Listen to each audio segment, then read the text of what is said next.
When Jacob learned that grain rations were for sale in Egypt, he said to his sons, "Why do you keep looking at one another?" He went on, "I hear that grain is for sale in Egypt. Go down there and buy some for us, that we may stay alive and not die." So 10 of Joseph's brothers went down to buy grain from Egypt. But Jacob did not send Joseph's brother Benjamin with his brothers, for he thought some disaster might befall him. And so the sons of Israel were among those who came to buy grain, since there was famine in the land of Canaan. Joseph, as governor of the country, was the one who sold grain to all the people of the land. When Joseph's brothers came, they bowed down to him with their faces to the ground. He recognized them as soon as he saw them, but he concealed his own identity from them and spoke harshly to them. "Where do you come from?" he asked them. They answered, "From the land of Canaan to buy food." When Joseph recognized his brothers, although they did not recognize him, he was reminded of the dreams he had about them. He said to them, "You are spies. You have come to see the weak points of the land." "No, my lord," they replied. "On the contrary, your servants have come to buy food. All of us are sons of the same man. We are honest men. Your servants have never been spies." But he answered them, "Not so. It is the weak points of the land that you have come to see. We, your servants," they said, "are 12 brothers, sons of a certain man in Canaan, but the youngest one is at present with our father, and the other one is no more." "It is just as I said," Joseph persisted. "You are spies. This is how you shall be tested. I swear by the life of Pharaoh that you shall not live here unless your youngest brother comes here. So send one of your number to get your brother, while the rest of you stay here under arrest. Thus will your words be tested for their truth. If they are untrue, as Pharaoh lives, you are spies." With that, he locked them up in the guardhouse for 3 days. On the third day, Joseph said to them, "Do this, and you shall live, for I am a God-fearing man. If you are honest men, let one of your brothers be confined in this prison, while the rest of you go and take home grain for your starving families. But you must bring me your youngest brother. Your words will thus be verified, and you will not die." To this they agreed. To one another, however, they said, "Truly we are being punished because of our brother.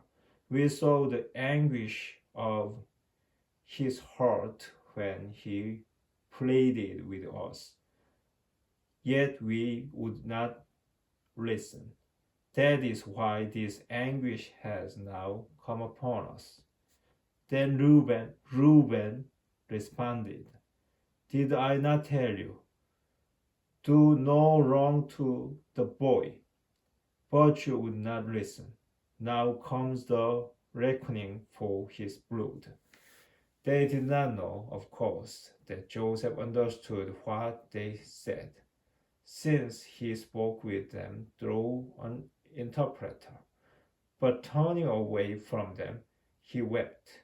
When he was able to speak to them again, he took Simeon from among them and bound him before their eyes. Then Joseph gave orders to have their containers filled with grain, their money replaced in each one's sack, and provisions given them for their journey. After this had been done for them, they loaded their donkeys with the grain and departed. At the night encampment, when one of them opened his bag to give his donkey some fodder, he saw his money there in the mouth of his bag. He cried out to his brothers, "My money has been returned. Here it is in my bag." At that their hearts sank. Trembling, they asked one another, "What is this that God has done to us?"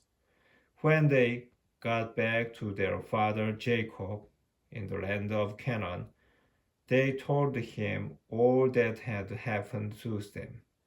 "The man who is lord of the land," they said, "spoke to us harshly and put us in custody on the grounds that we were spying on the land. But we said to him, 'We are honest men. We have never been spies. We are 12 brothers, sons of the same father, but one is no more, and the youngest one is now with our father in the land of Canaan.' Then the man who is lord of the land said to us, 'This is how I will know if you are honest men. Leave one of your brothers with me. Then take a grain for your starving families and go. When you bring me your youngest brother, and I know that you are not spies but honest men, I will restore your brother to you, and you may move about freely in the land.' When they were emptying their sacks, then there in each one's sack was his money bag. At the sight of their money bags, they and their father were afraid.